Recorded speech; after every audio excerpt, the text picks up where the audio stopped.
சேஃப்டியா குளிங்கப்பா எல்லாரும். சேஃப்டியா குளிங்க. குதி.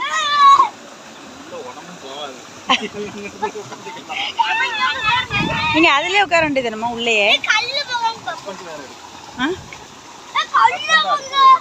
ஒரு நிமிஷம் எடுத்துட்டு அடுத்த நிமிஷம் ஓடிட்டு இரு எப்படியே.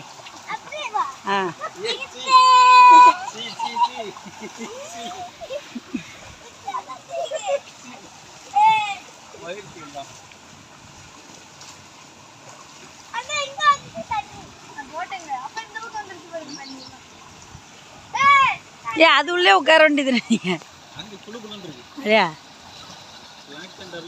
தர்சன் மெதுவா. இருக்கட்டும்.